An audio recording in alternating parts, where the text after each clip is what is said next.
Hey Marie! Hey Sarah! Je t'ai pas conté qu'est-ce qu'on a fait en fin de semaine? Non, qu'est-ce que vous avez fait?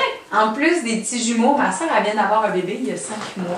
Oh! Puis on s'est dit, pourquoi est-ce qu'on n'essaierait pas de battre le record de l'enfant qui marche le plus tôt? Alors là, on était dans le salon, on le regardait, moi je prenais ses mains, ma soeur prenait son pied, mon beau-frère prenait son autre pied, puis on essayait de le faire marcher, mais ça ne fonctionnait pas pantoute.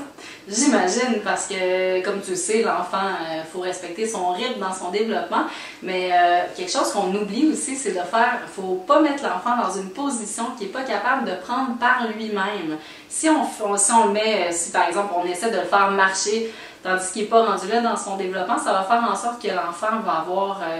dans le fond, il va percevoir ça comme un échec parce qu'il va bien voir qu'il n'est pas capable tout seul.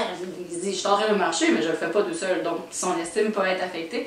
Puis, ça va faire en sorte qu'il va avoir moins confiance, donc moins envie de marcher par lui-même.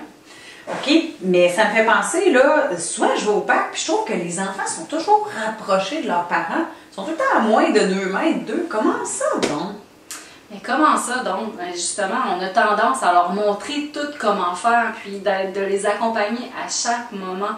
Si on leur laisse libre cours, ça va faire en sorte que d'emblée, les enfants vont avoir plus confiance en eux. Aussi, les parents ils ont un réflexe de protection. On confond souvent danger et risque. Le danger, c'est une source potentielle réelle de danger, comme par exemple un couteau, c'est un réel danger. Le risque, c'est une probabilité de danger associée à l'exercice. Par exemple, si on parle, mettons, au parc, jouer au soccer, il y a un risque. Le risque étant de recevoir le ballon, de tomber.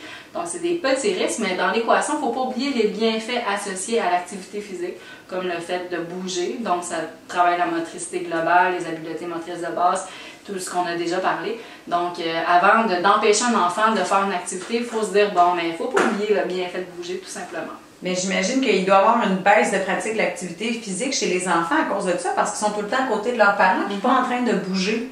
Effectivement.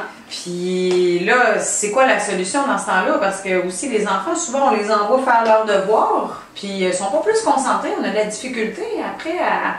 Pourtant, ils disent que l'exercice physique est bon pour les enfants, puis que ça les aide à avoir des bons résultats académiques. Tout à fait. Donc, il ne faut pas négliger, dans le fond, même si on a juste une soirée pour souper, prendre le bain, faire les devoirs, il ne faut pas oublier les bienfaits associés. Bon, mais on va aller jouer au parc, ça va permettre à l'enfant d'être plus efficace dans ses devoirs et on va être plus disposé à passer un beau moment en famille.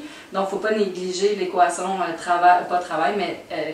études, donc devoir versus l'activité physique. Et aussi, on a une perception de non-sécurité associée souvent au quartier. Donc, le parc, c'est peut-être pour ça aussi qu'il y a une grande fréquentation des milieux comme ça. Mais si tout le monde y va, probablement que ça va être plus sécuritaire.